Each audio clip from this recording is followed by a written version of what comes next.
You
Hello, hello. Hey, everybody. Sick lettering on there.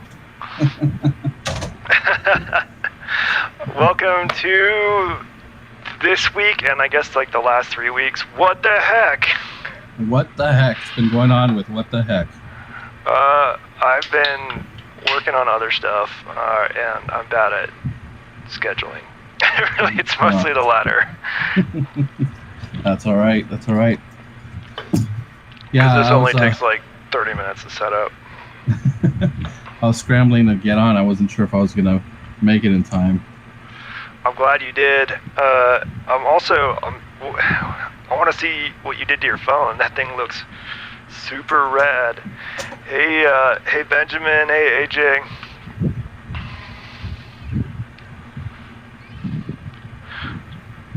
It's my. It's so cool.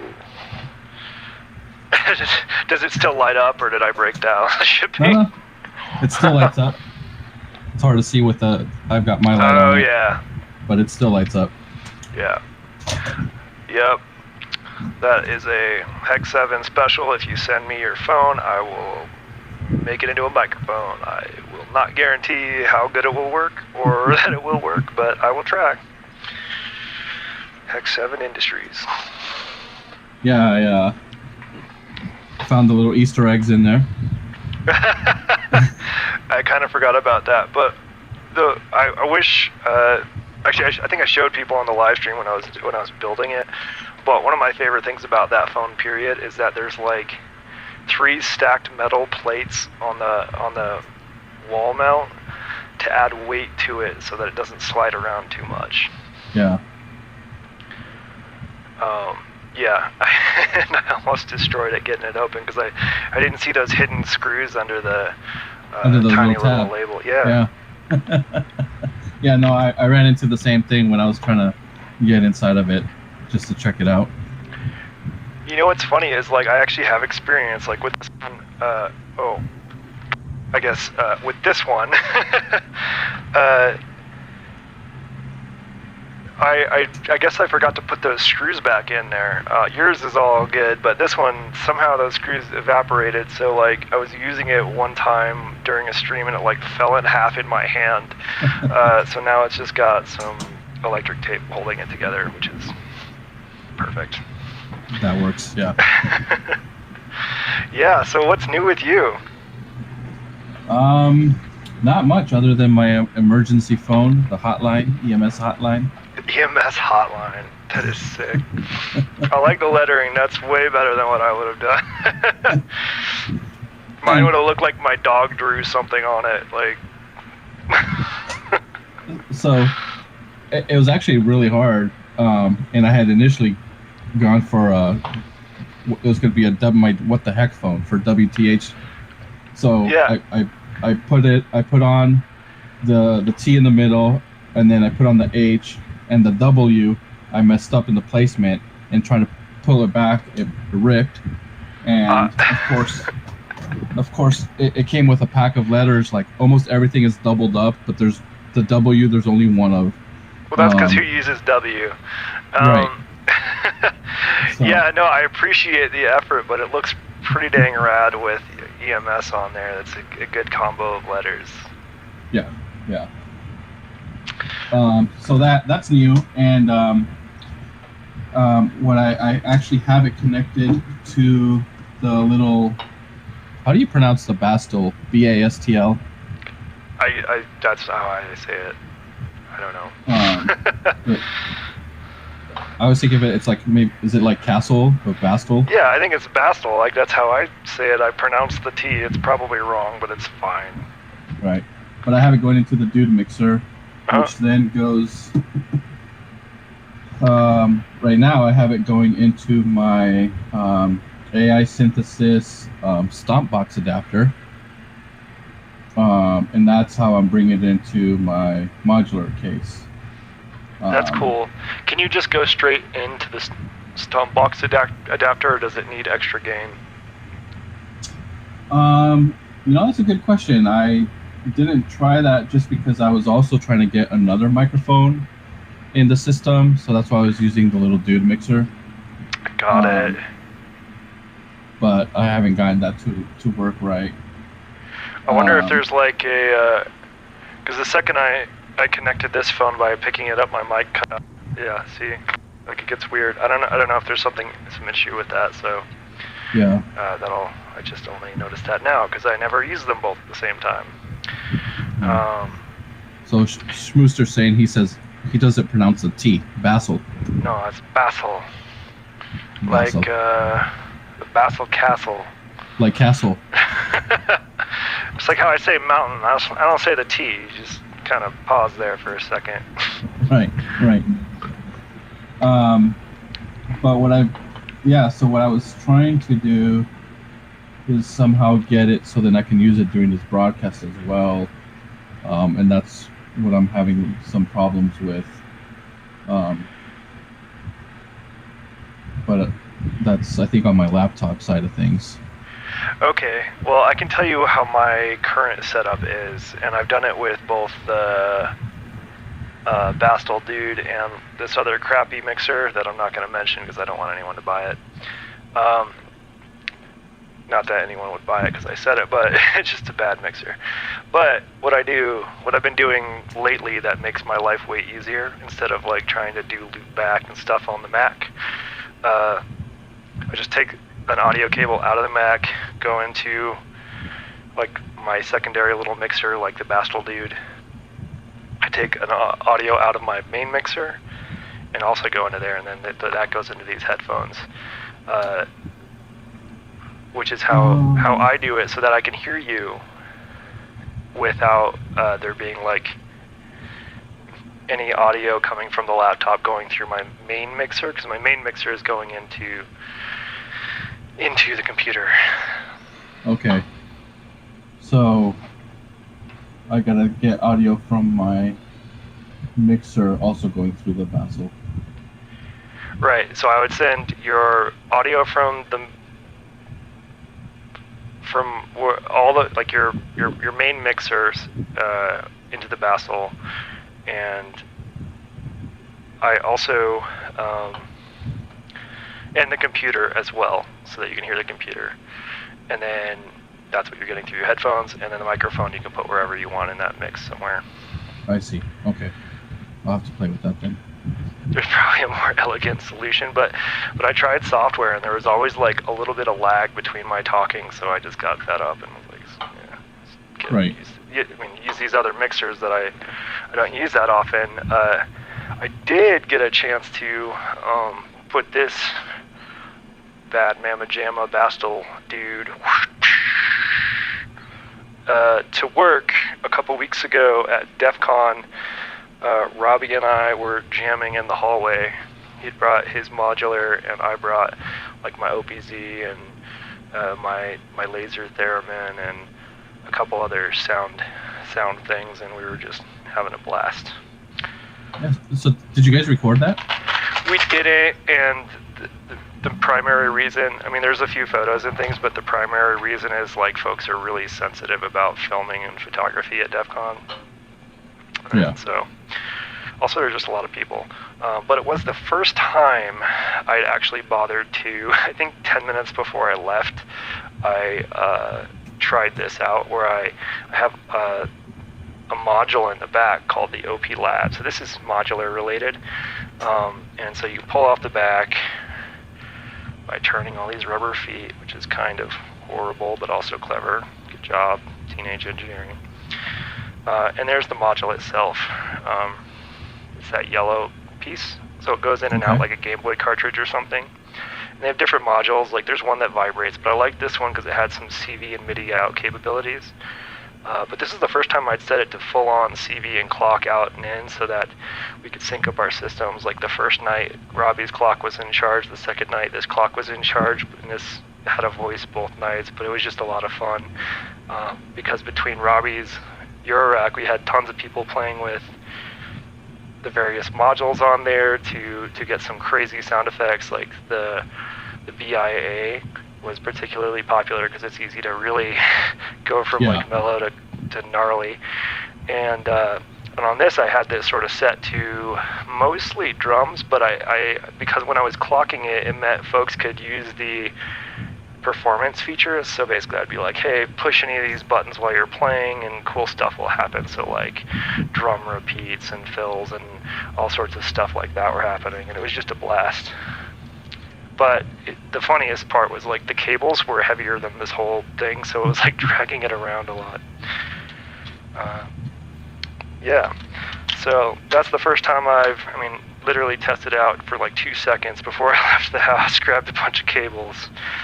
I assumed Robbie wouldn't bring all the same color cables as me, but that was not the case. We all had the same color cables.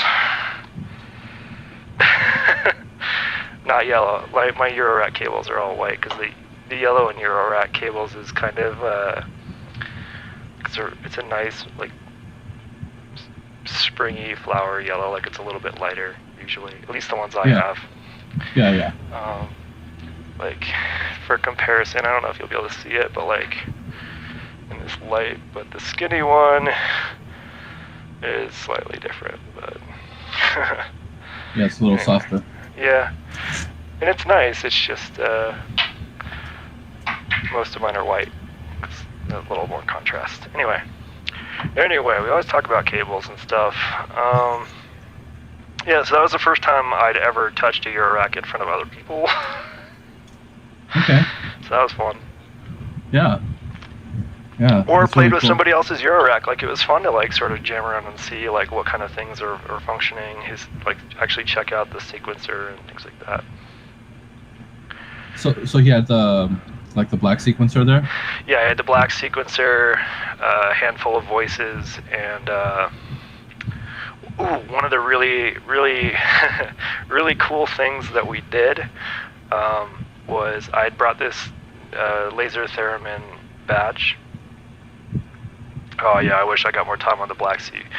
But I brought this laser theremin badge, which only makes like really bad noise. Robbie immediately put it through a delay. And then I was like, hey, we should gate that delay to the beat. And we gated it so that it's basically silent until somebody went over to the laser theremin and made some noise. And then it was like instant gated, and we changed the gate intervals, but people were like DJing that thing like crazy. It was pretty cool. So we had like people DJing the laser theremin, people like even like kids and goons and all sorts of people playing on the Eurorack modules, and then like somebody usually messing with the drums. It was pretty fun. That's really cool. Yeah, Robbie has the link. There's no excuse. Yeah, so that was really fun. So how was it with working on a system that you weren't familiar with? Well, it was. I mean, to be honest, it wasn't too bad at all. Like, I feel like if no one else would have been there, I would have had some sick heck jams in like 5 minutes. But because there were so many people, it was more like getting to know just a handful of modules that are more performative, and that was about it. Like, I didn't mess too much with the sequencers. I played with some of them. Like, I have a good feel for some of them. I have no idea what they're called. Like, there's one that's it's more like a drum. It's a trigger sequencer, but like just rotating on a knob can change the number of triggers, almost like a Euclidean circles one, but it's not circles. It's always on in 4/4 of some sort, like some pattern within 4/4, at least from what I saw. Yeah, the dot, that one's sick. I never really got the hang of the bass or the Erica Black sequencer, because it was just like the last thing on my mind, I guess, at the time. But I played with some of the sound sources, which I really loved. Like I've got to build that bass line module. I've got it, most of the parts. That one was just a beast of a machine all in one. And there was another one. Is that the Erica Synths one? Yeah, the Erica Synths bass line. And Forstein and Nelson, they sent me the PCB for that, so I'm gonna crank that out sometime in the future. It's been a really busy, like, I don't know how many weekends right now. So I don't know when I'll build that, but that's really high on my list. Enthusiastic Electrons. Okay, so it's the DNI Pro Dot for anyone listening later. And it ruled, to be honest. That's what we're using to sequence. I think both the laser theremin and maybe something else. I think also maybe like the hits, like the hi-hat hits and stuff like that. Like there was one module that was, no, it wasn't a hi-hat, it was a snare, but it was like kind of an awesome snare. I don't remember what module that one was, but it was fun to play with. Yeah, we just, like, there was no planning. It was like, let's connect, like, things were making sound when I walked up, and we just started like plugging stuff in. So it was chaos, but it came out pretty good, pretty quick. Very cool. Were there other people there with their own equipment too, or is just you two? You know, not. I don't think as much. No audio equipment that I remember, but like somebody had this crazy bike helmet with LEDs all over it. As you can imagine, it was very magical. And he comes up and like pulls it off, jacks it in, like takes an audio out from the mixer, and the thing is like lighting up and beating to the music. Like it's doing all sorts of cool stuff to the music. It was super cool. So there were a few moments like that where there were some audio reactive LEDs and things like that. That's really cool. yeah, and it was pretty cool. Like all ages showed up. Like there was a kid probably like, I don't know, 8 to 10, somewhere in that range, jamming on it for a while. Nope, somebody did show up. I almost forgot. Somebody had brought their laptop out and were doing some, like, just jacked in and making sounds on that. I can't remember if we gated or not, but that was pretty cool too. It was just kind of funny. It was rad. Too many band members to remember. Also, it's really late. Yeah, so that's. I want to do more of that. I think we should, within reason, organize some like local small meetups and do some stuff like that. Like Robbie's showing up, but Robbie was mentioning maybe meeting up and doing that again. And I for sure would pack that entire thing in my car and go. That was a blast. Yeah. I mean, we would record the other one. We would record anything in future for sure, or stream it if we can. Yeah, it was so cool. Like Enthusiastic Electrons, it was so cool. Like we didn't expect any of this stuff, but there were so many people who came in and like nerded out about audio stuff at a security conference. And I was just thinking, like, I hope none of Robbie's modules have any Bluetooth or Wi-Fi capability. I don't think so. I think the closest, I mean, there's Bluetooth on this, but I don't think it broadcasts unless I tell it to, so hopefully it's fine, but whatever. It seems to still work.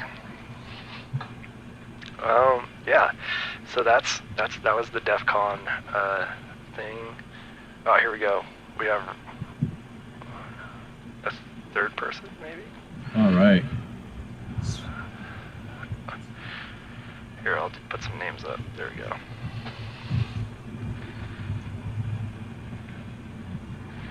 Enthusiastic Electrons, when are you going to join again? I know you've been busy lately, too. Yeah, come on, join us. Hey, it's Robbie. How's it going? I'm just going to send the link over for peer pressure. Hey, Robbie.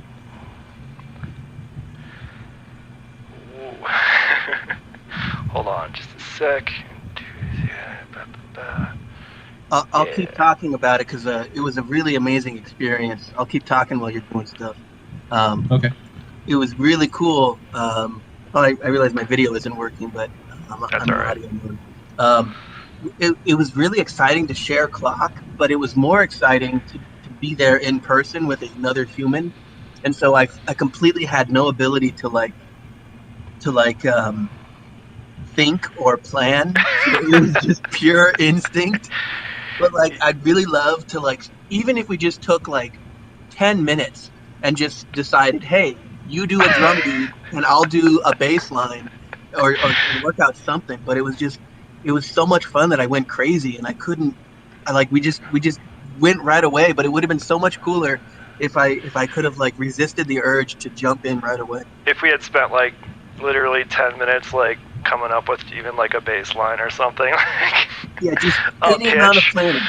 I mean, it sounded really good because we tended toward more atonal stuff, but in a good techno way, or house, or I don't even know. But yeah, like, I think the second day I was pretty excited, and I took like a 30-minute break at some point for lunch and programmed in a bit of a beat on the OPZ and showed up with that, and there was no like, just go, let's do it, instantly live. It was pretty fun. Yeah, that's really fun. It was really cool because I remember at one point I was talking about the Shannon Nyquist frequency with people, and I was like, oh wait, I'm kind of getting technical, and they were like, no, I know what you're talking about, and I was like, oh good. Yeah, I mean, we had all types there, like goons who are essentially like DEF CON security or performing other tasks there, like furries, kids, adults, like people covered in LEDs, people, really like quiet people. I don't know. It's pretty cool.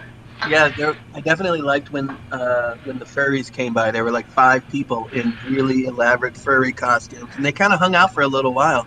It's And pretty cool. we were like, okay, how can we get a furry to play this, right? Because like Eurorack knobs are like this big, and a furry's finger is like the size of my fist. So like, that was challenging.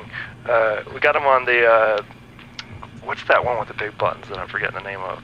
Oh, the performer with The performer. Yeah, they started pushing those buttons. Yeah. Yeah, the fox or I forget what animals they were. I think one was a skunk. I can't remember. I think there was a skunk. I don't even think Cosmo's like, I think that's even too small outside of maybe like this button, but those costumes are huge.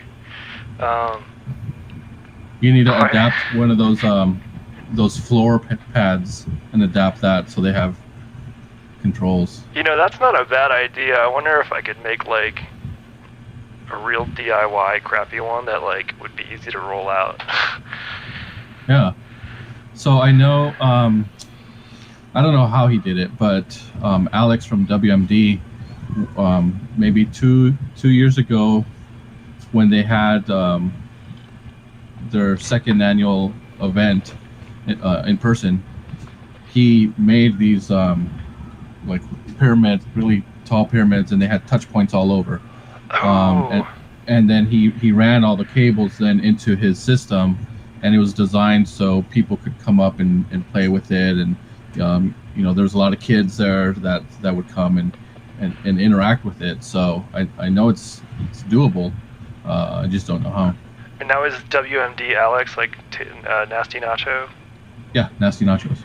Man, I'm gonna have to ping that guy and see. Like, I don't like.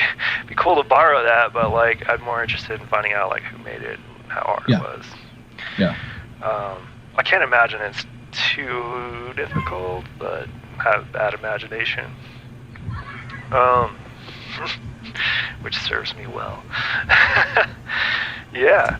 But that whole getting together and just jamming with people, it's I got a chance to do that again, 2 years ago for a SoCal Synth Society meetup, and we basically had Travarsi set up, and she had her setup going where she was doing drums, and then we had Wild Mike had set up his station, and then there was a grandmother at another side, and basically you were just walk up and experiment. That's rad. Like, I would love to be, what I've been thinking about, like in hooking multiple systems up. Like, I started thinking about this before Def Colin, Robbie and I were like toying with the ideas of going, but like, what if there's like 3 to 5 people, right, all sharing a clock? Mm-hmm. I'm wondering, like, if there's a way to do it where you can perform somewhat like a DJ would, where I have the megaphone effect on. Oh, I definitely do. Sorry about that. Yeah, anyway, somewhat where like a DJ where maybe you're only hearing like two of the people, 1 or 2 of the people playing. Like, basically, I want to be able to, while Robbie's performing some riff or something, I want to be able to basically mute everything for the audience, and then with my headphones be able to like come up with some new tasty beats and stuff, or bass lines or whatever that then you can like pull in and out. Like, I think that would be pretty fun. Well, actually, so I was thinking about that. That could totally work, because I don't know what mixer you guys use, but the mixer I have, every channel has 3 positions. It has main mix, it has off, and then it has Q, which can just go to the headphones, or you can control the headphones from the Q mix to the main mix. So effectively, I could be doing something and only hear it in my headphones, and it would never go to the mains. And then when I like what I created, all I have to do is flick it to the main position, and now that channel goes to mains. Is that kind of like what you're describing? Similar, yeah. So like what I can tell you how my mixer works. I have like 5 stereo outs. Well, no, 7 stereo outs, but 5 of them are headphone specific. And I can, for all 5, I guess it's just 5 channels, but for all 5 of those channels, I can set them to master or their own mix. And their own mix can be anything. So the master would be the one necessarily, like, sort of piping out to the audience, right? And if you mute them, they're still piping out to the audience, but I would still be able to hear, like, my stuff. What's a little chaotic with that is I might also hear other people's stuff that aren't in the master mix. So I don't know. Like, it works with 2 people real easy. 3, it starts to get a little bit tricky, I think, on my mixer.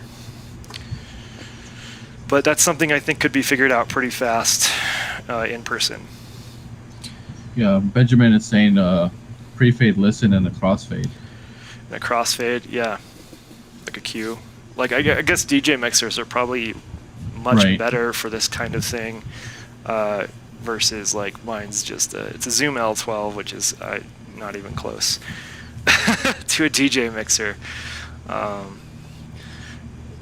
I did see, I don't know, there's a, I forget that guy's name. There's somebody on YouTube who's, like, building their own mixer, and it sounds like it's going to be sort of a combo of DJ mixer and, like, a recording mixer, which might be, like, sweet spot. So I'm kind of keeping an eye on that.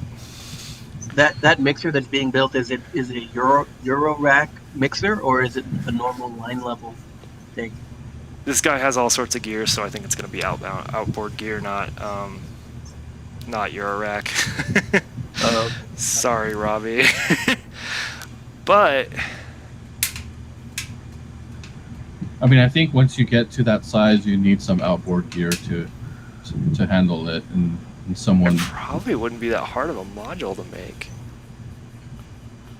I don't know. I'm gonna think about that. That might be a totally reasonable module to make, like a few crossfaders in one module, which is hard on Eurorack, but, like, in Cosmo format, no problem. No offense. There's sliders, like, faders take space. Or maybe they're diagonal in Eurorack. I don't know.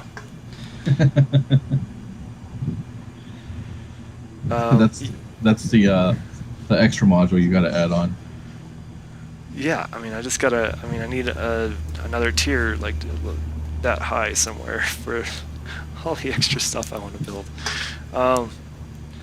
I'm at the point where it's like I need to either build, like, complete another power supply for my other case and get serious about that, or just be sad every time I build a new module, because it means I have to figure out what module goes, and I love all of these modules right now except for maths. So there's definitely room for Eurorack. I think you said you don't love math? It's going, like, it hasn't been plugged in like 3 months, so it's not that I don't like it, I just don't use it. So I'll probably replace it with the baseline, and whatever space is left, we'll figure it out. Yeah, I don't have one. Yeah, neither do I. We're like the no math trio. Look at this. This is going to be great. Turns out Schmooster was right all along. Waiting months to hear that. I mean, maths is great, but, like, I don't need it. Like, I have plenty of function generators and LFOs and things like that I would normally use it for. I've got mixers. The thing I liked about it was sort of some CV mixing and stuff, but there's that tip-top audio, or is it I think it's tip-top, what is it called? It's something food-related, but I don't remember. Like wasabi or something, I don't know. Anyway, there's some module they have that serves that function. It's like $100 that I might just get, but anyway. Other envelope generators. My envelope generators are actually the sickest envelope generators ever, so deal with it. They're sick because not only do they have this momentary on switch, I can flip it all the way on. Right now, I had it set to pretty fast EQ envelope, but there's tag, decay, sustain, release, right? But I can do gate loop and loop. So loop turns it into an interesting LFO. And if I crank up the speed a little bit.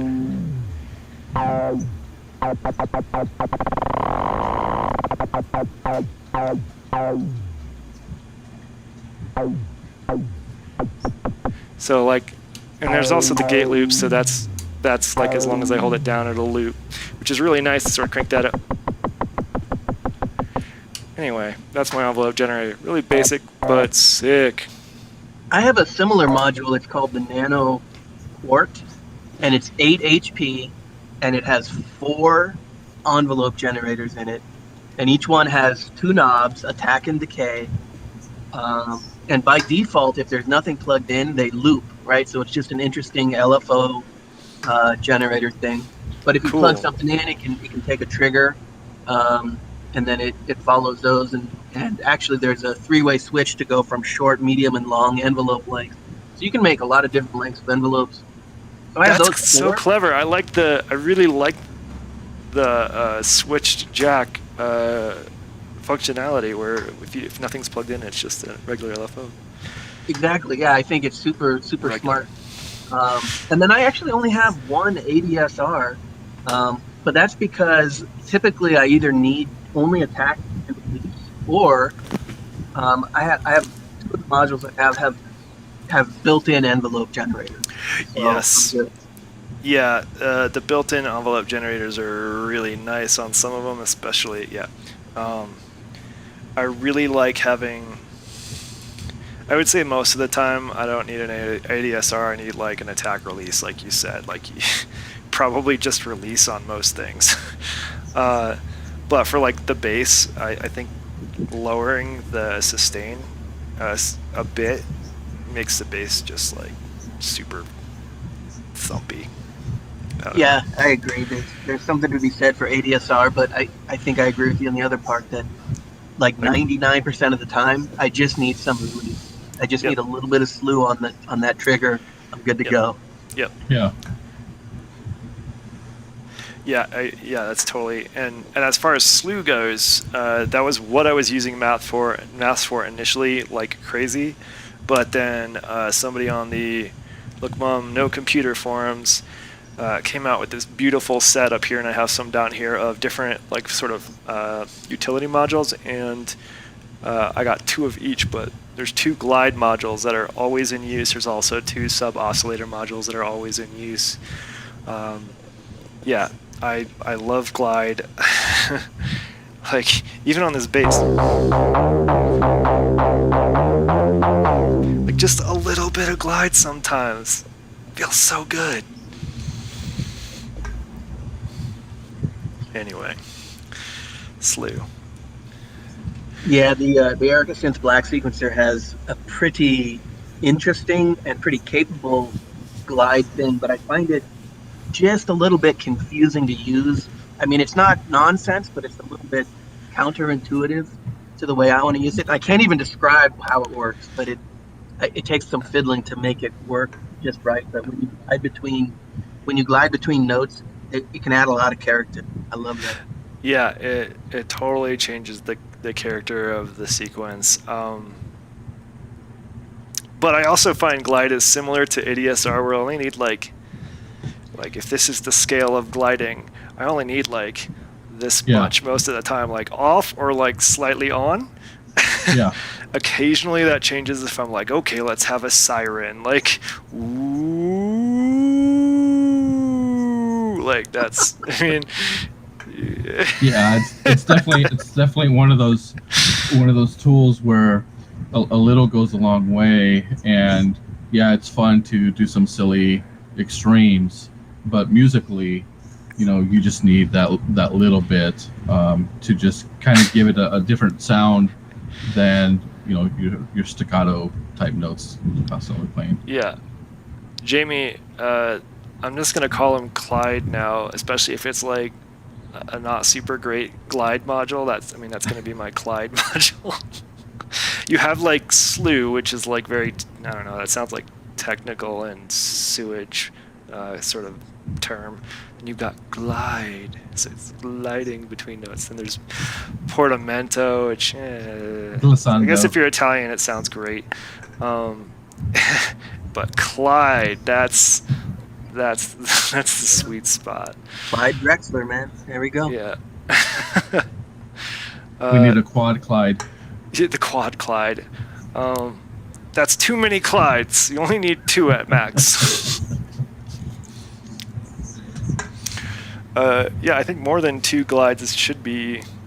I don't know. I only ever use 2, and I rarely turn them on at the same time. I'm trying to think of what are the other useful things. Like, I do have this. This thing could go. I have an attack release generator that we were just talking about, but because it's almost never plugged in, I don't know. The reason I had it was for when I turned the synth into a giant. What's the name of that thing? The drummer from Another Mother. It helps to have 2 different ADSRs or envelopes for drums on the same voice. One for filter and one for the pitch.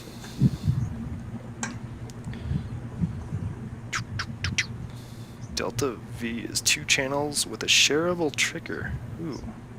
Tri-Clyde, triple Clyde. Tri-Clyde is a boss from the video game Super Mario Brothers 2. He's a 3-headed snake. Well, that's what it has to be, because like think about how cool that definitely not copyright infringing module could be.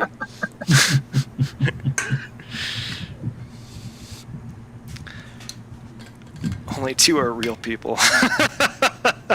It's yeah, that's sick. Yeah, the Tri-Clyde only has 2. Has 2, yeah. I love it. Why is it called Tri-Clyde if there's only 2? The best meme. Yeah, what could you even do with 3? Like 3, who needs more than 64K of memory, right? Right. I don't know, like I guess if you have like long siren, short sort of chipper happy sounding, a little bit of glide lead, and maybe like medium amount of Clyde on a bass line. I don't know. That feels like a lot of stuff though that's getting muddy at that point. I've done a lot of experimentation with really slow envelopes, like, because I thought it would be really cool if the envelope, you know, I'm talking about a cycle, an LFO cycle of like, you know, it takes like more than a couple minutes. And I thought it'd be really cool to put that on the cutoff on the filter on my bass. But it turns out I'm just not patient enough with my own patching, and I try it and I'm like, well, that's stupid, and I always make it a lot shorter. Have you guys ever done anything like that and it's been successful? Yes, but I want to tell you about my fails that I don't usually talk about, because I've done that too, exactly on the filter for a bass line. It might have been a drone too. I've tried it multiple times, and I've done this twice where I set a really long envelope, and then I can never just get the filter dialed in. Like sometimes it goes too low or too high, and it never occurs to me until like a week later that I should just speed up the LFO, dial it in, and then slow the LFO way down. I'm like literally waiting like 3 minutes, and I'm like, this is terrible. You spend all that time with the really slow LFO trying to dial it in, and you're like, oh wait, I should have just made it faster to dial it in. That's funny. Yeah, what am I doing watching YouTube at 1x? I could be watching at 1.75x. Like, save some minutes here.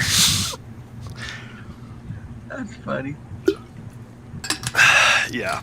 So, yeah, I have been successful with it. I find it works really well on, at least for the patches I've done for lower tempo, like drone, mellow stuff, that kind of thing. And it's really subtle, which is almost the problem. If it's too subtle, who's going to notice but you? Right, and that's kind of where I land at, is where I'll try something and it's just really subtle and only I know that it's happening, so then I think, like, why bother, and I just get rid of it. Yeah. Another thing that happened to me with it a couple times was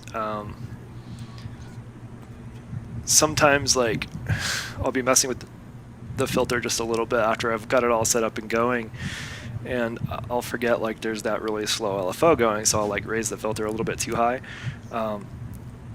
And then that LFO will start raising the filter, like turning it, like opening up the filter a bit to the point where it sounds like I'm about to do a drop, and I'm nowhere near like capable of doing a drop on that particular track. So it's like getting real amped up, and then it starts going down again, and you're like, ah, it's the worst feeling. Anyway, that's super slow stuff.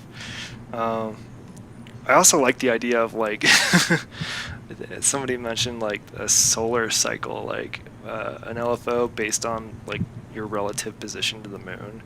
I guess a lunar cycle, not solar. That would be kind of cool too. I wouldn't have the patience for that one though. Unless it's like controlling the clock speed just a little bit. Right. Yeah, that's what you do. You set it up so that the clock speed speeds up when the moon is further from you, or maybe when the sun is further from you. No, when it's closer. I don't know. Whenever you want to get hyped, you set it up that way. Or just add a switch so then you can select further or farther. Yeah. Further or closer. Yeah, that way at night it like mellows down a bit. During the day, it picks up the tempo. Or have it follow the tides. Yeah. I watched a video last night because I made the mistake of just going down like a YouTube click hole, and I saw some guy do like a crazy slow-mo video. It was like 1 second was 90,000 frames, so it would take exactly an hour to watch a second of footage. Which that would be super awful to go through that video and edit. Like if you record for 30 seconds on accident, that's 30 hours of footage. But one of the cool things is they actually like uploaded like a full 1 second, so 1 hour video of them like falling into a swimming pool, and you like it doesn't look like anything's really moving. Like water's like sort of sparkling a little bit, like a sculpture almost, but like if you scrub through, you can see the whole thing like happen. Right. It might be cool with a track to have that kind of progression where like if you're listening to it live, you don't notice much change, but like if you like skip ahead like 15 minutes, like you can hear like a very noticeable change in the track. Anyway, that's really interesting. That's fascinating. I don't have the patience to do something like that, but I really appreciate when somebody does. Yeah, like sort of like if you slowed down a Schmooster track to like 10% speed and then listen to it, it would have that kind of dynamic change. You should make your CV based on whatever the hold music is doing on EMS. God. That is a great idea. How have I not done that? Wait. The problem is I wouldn't be able to stream it unless, well, maybe I could play. Yeah, I would just find a recorded old hold music so that I could stream it. Because once I start streaming, then it's my music. But right. I could also use my music. Like that could be a looper effect, right? Like, yeah, it's kind of like a weird, smart form of feedback. Yeah. Yeah. Like how long would I have to wait for it to actually start getting into the crazy feedback pitches? Like a day or something. Might not even be that fast. Anyway, put that experiment a different day, but that's cool. I like that idea though, because it sort of saves, like I can do the Zoom echo myself without being on Zoom. When I say the Zoom echo, I'm talking about when you're in a meeting with somebody and they've got like no headphones and big speakers and you hear like everybody talking multiple times back. Yeah. That. And then everybody goes, I can hear myself. I can hear myself. Yeah. Can you still hear yourself? Yep. Yeah. Yeah. Yeah, but I think I could maybe deal with it as long as I don't speak. It's only horrible when I hear myself speak. All right. Music stuff. We talked actually kind of a lot about modules. You know what else I'm thinking is possibly swapping the mat, like selling the maths and getting another rample, which would mean the bass line wouldn't live here because I don't have that much room, I don't think. But I'm sort of digging the rample on drums right now. Like that's what the only real drums you heard a second ago was just Some good old. And it all could of be those, anything, you know. all of those drum sounds are triggered through MIDI, right? Yes, they're triggered through MIDI and they're chainable through MIDI because there's a nice little MIDI through, I think TRRS. So I could just get a very short cable and go right to the next one. So it would be a very tidy drum setup because I just pull the MIDI through out of here or here and go right over there, and that's it. Like that's the Eurorack drums.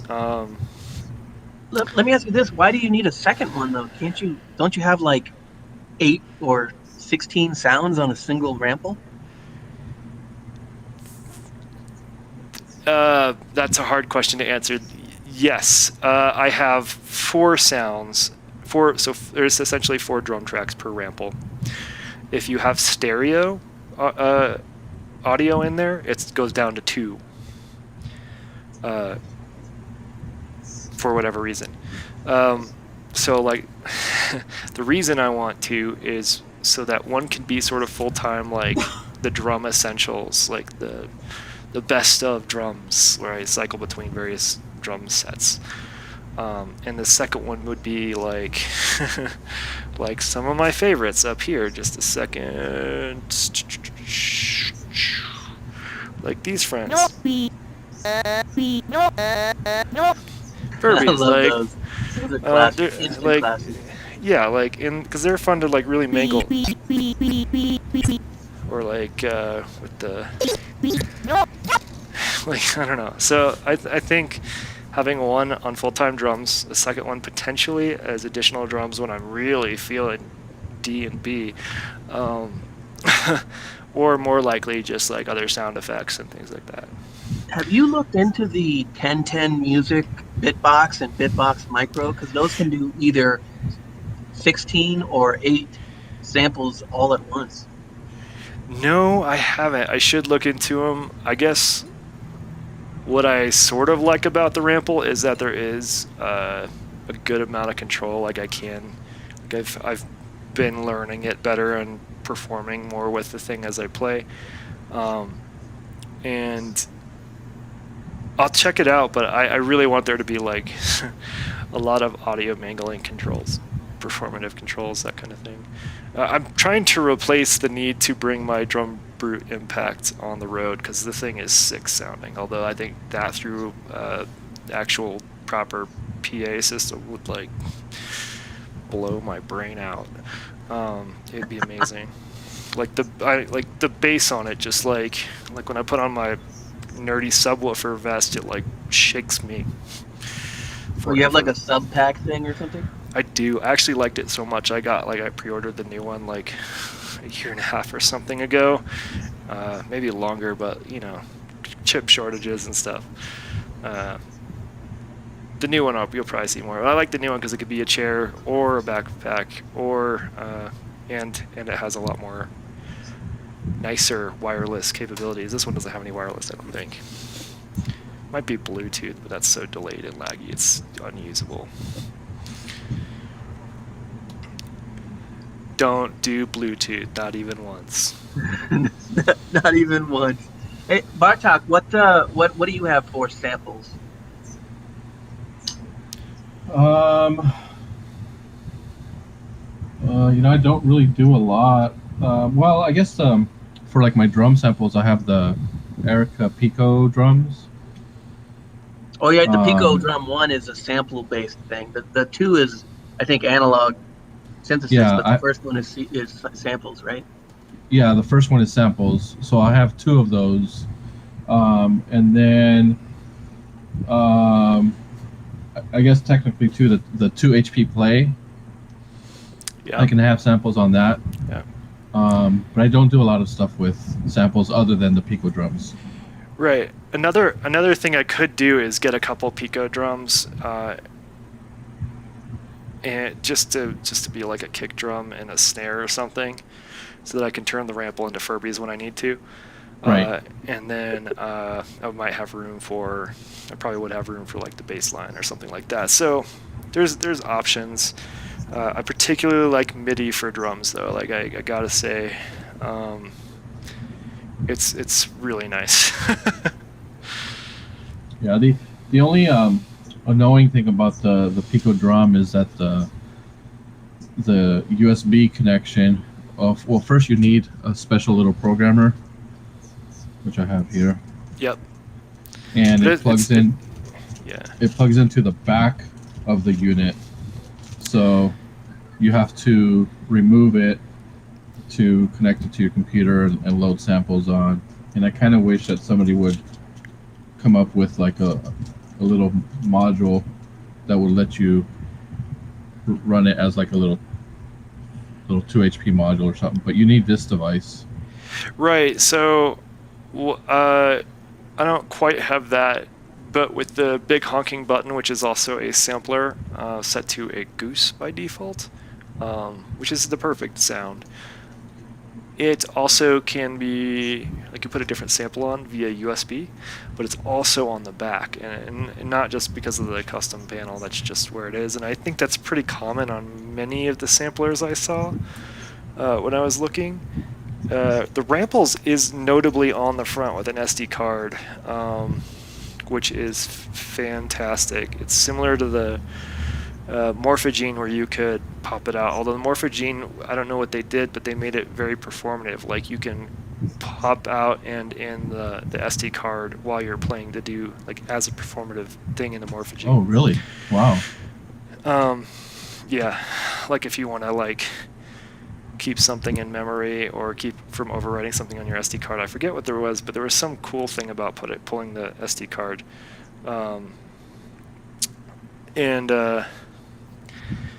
Yeah, I don't know if you can do that with the Rample. I think you probably shouldn't do that most of the time.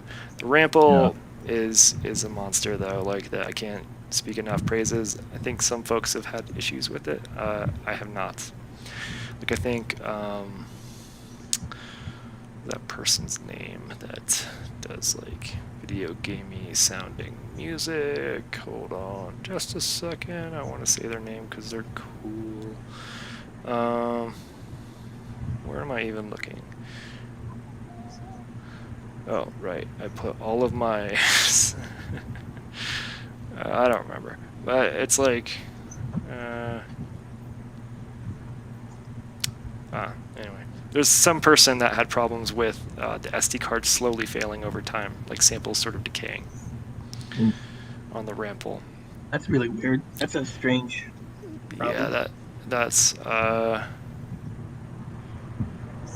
I wonder if it's narrowed down to specific... If it was narrowed down to specific SD card.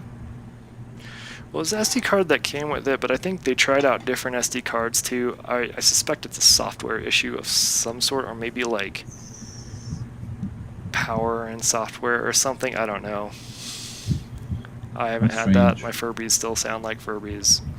But backed up, though, in case bad stuff happens. Robbie, do you use a sampler?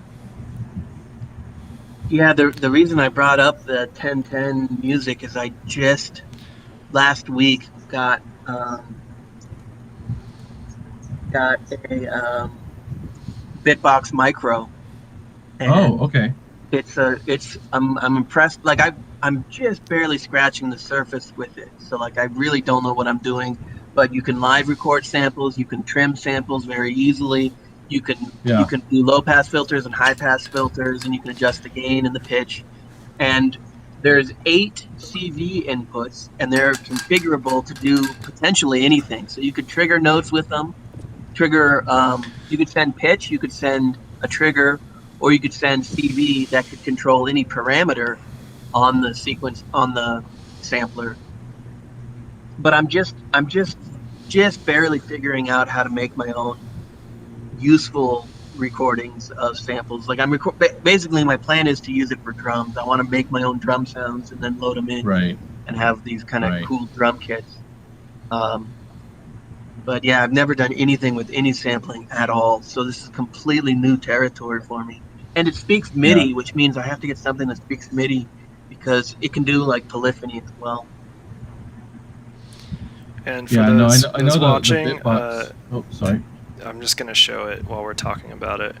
Okay. Yeah, this is the That's Bitbox. Bitbox No. Micro. Mine doesn't have. Yeah. Oh, that is mine. Yeah, that is exactly what I have. Yeah. So, why Yeah, are you opening in so- a new tab? What the? Open in this tab. Yeah, it's definitely really powerful.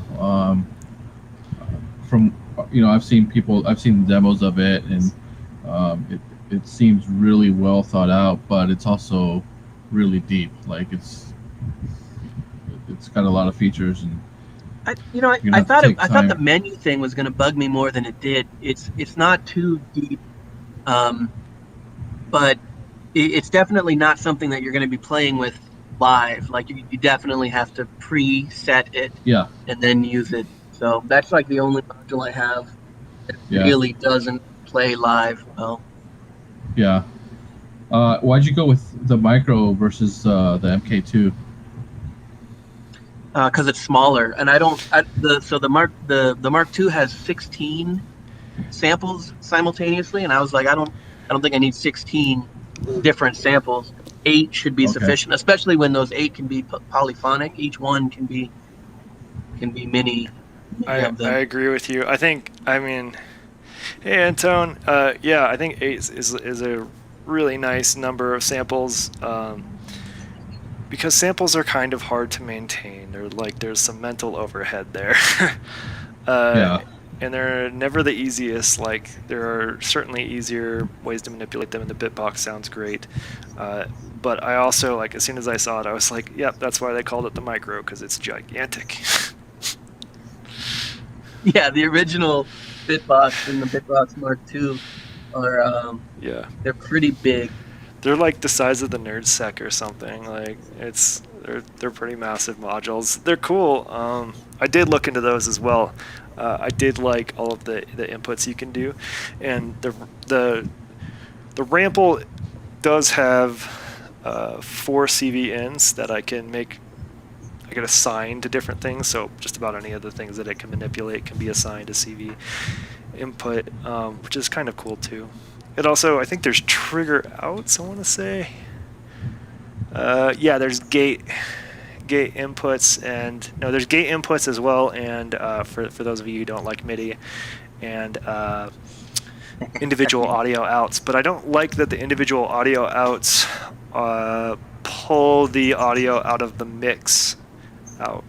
Oh, that's annoying. Yeah, I've noticed that on the Bitbox Micro, it has 8 individual outputs, and you can assign the audio to any output, but they always come out of the main mix, whatever that's called.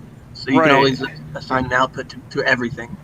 Right, like sometimes I want to take that output and like maybe mangle it as like decorative extra noise or something, but I want to keep the main mix the same, like a kick drum or something. Like maybe I don't want the kick drum to be pulled out of the mix, but maybe I want to use it as a as the input for my duck, my endorphins cockpit 2 or whatever. So like that was something I tried and immediately was bummed. And I wonder, like, it might be a hardware switch where there's it's a switching jack, or it might be software. I'm hoping it's software, so it can just be a setting later, but I would almost bet a hardware switch is what it is. But I guess I could just, like, let's see, I could probably bypass it. I don't know. Well, you can also mult the output. You could mult the audio and just send it to 2 places. But that's, let me do it in the module. Come on. Yeah, come on, save me 3 cables or something. Yeah, so the A1352 has selected and all, which gives both styles. See, I appreciate that. That's a nice touch. I don't know.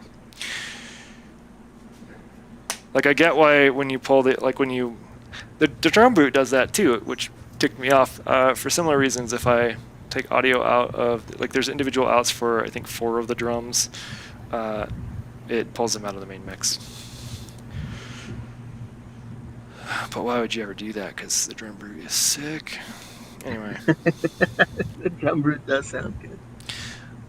Like, people either like it or hate it, and I very much do not hate it. I like it. I think we've talked about it before. I'm extremely, extremely lukewarm about Yes. the snare drum. Oh, the snare drum. Yeah, it's the most mediocre snare drum, but you've got a snare drum module. You're covered. Although your snare drum's like, I think has similar problems, but is actually a lot more performative and nice. So, like, it's but that guy might leave my case permanently if I start using samples. If you get like a really nice drum hit sample, like, oops. I don't even know what I was on, like A0 or something, or I don't know. Let's try that. No.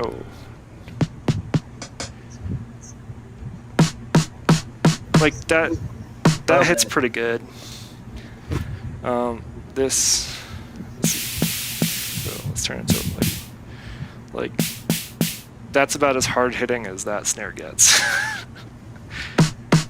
Not the same. Have you ever taken the snare drum out of that drum brute? Because that's the drum brute impact, right? Hmm? Have you ever taken the snare drum out and put it through like a bit crusher or something to like really make it aggressive? No, I think what I would do is I would take it through something noisier. So maybe like I run it through the rat distortion module with the gain like pretty low, just enough to like make it a little gnarlier, and then run it through maybe a filter. And I would have this set to like the longest setting for like the best, like, so it's more like an audio source. And then I would do some envelopes on both the filter and the voltage controlled amplifier. Yeah, I don't know, that could be fun. I could also do it through it'd probably also get pretty sick through the data bender if I cranked up that corrupt setting. Oh yeah, that could be really good too. Put an envelope on that too. The impact is mostly liked. The drum brute though, yeah, the drum brute. I think they just didn't quite get enough distortion with the drum brute. But with the drum brute impact, I didn't realize I had the settings all wrong for the longest time. Like, if you really want like distortion, you turn the volume way up, and then it gets like pretty gnarly pretty fast. Ooh, that sounds so French. I love it. Disgusting. Yeah. So. Yeah, and both of them have the best and worst cowbell I've ever. Yep. That's not a cowbell. You talk about it. Sounds exactly like a cowbell. I live near cows. I hear this all day. It's a perfect cowbell. The kicks are terrible on the original. If you're gonna make a drum mod, like anything, the kick needs to be so good that it could sell by itself. Yep, that is an unforgivable sin. If you do not have a good kick, you do not have a good drum machine. That's all there is to it. Right, and if you want people to love it, you got to have a good kick and a good snare. I almost guarantee some of the hate on the drum brute impact is because like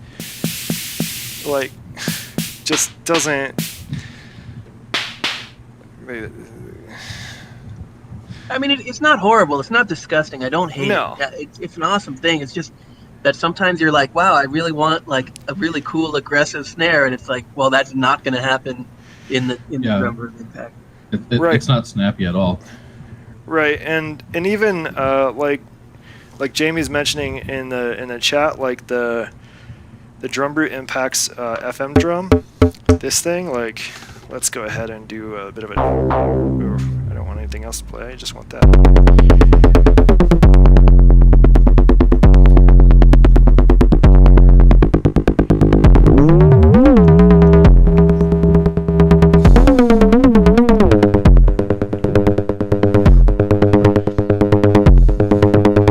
Anyway, the FM drum is like the most fun to play ever. Have you ever played with the Chemy's Tycho? That module. It's all about FM, but it's designed to make percussive sounds. It's really, really crazy. It's really fun. That sounds like a blast. Someone get one, let's party. EMS Jam Fall 2021. What are we going to call it? Before the fifth wave. Something like that. Let's do something. Fourth wave? Fourth wave? I don't know what wave we're on because that's how many waves we've had.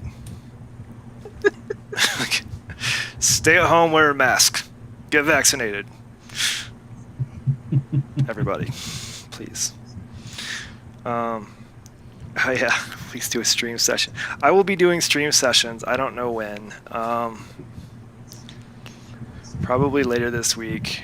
This weekend, maybe, but I'm sort of feeling like going into the wilderness for a couple days. Nice. To not look at screens. There's no way I'm bringing synthesizers with me. Just the idea of like turning a potentiometer and hearing the grind of desert sand in there is just not my thing. Everything is waves, that's true. All right, I think I'm gonna wrap this up. Yeah, that was y'all are the best. Sorry, I've missed the last couple of weeks. I'm still trying to figure out like a good time. Wednesdays have been like the worst possible day for the last few weeks. And the weekends have been full, so I haven't been able to switch to the weekend because I would like at least like 2 weekends in a row for me to go to like weekend times. I think post-September probably, so that we can get folks in Europe on. But I'm going to try to go for next week too, so let's do it. Hit me up if you want to be on. Antone, I'm looking at you. Enthusiastic Electrons. Let's see who else is watching that I can definitely not guilt into this. Schmooster for sure. Yeah, Jamie, just hit me up in Discord. It's not like it costs anything. Only your time and audio equipment. But hey, send me a phone too. Yeah. All right. I'm gonna play us out, and I think I'm just gonna go with what I had because I kind of sort of was digging that first. I love that EMS phone. What was that? I love that EMS phone. It's so good. If you ever make a music video, that better be featured prominently. And especially with that fisheye camera, like it looks so cool, Bartok. Red was a good choice. Yeah. I love it. And you can't tell, but it lights up too. I'll put a switch on the side. Oh, here we go. Hold on, I'll fix that real quick. Check it out. Watch this. Yeah, when you take it off the receiver, it lights up.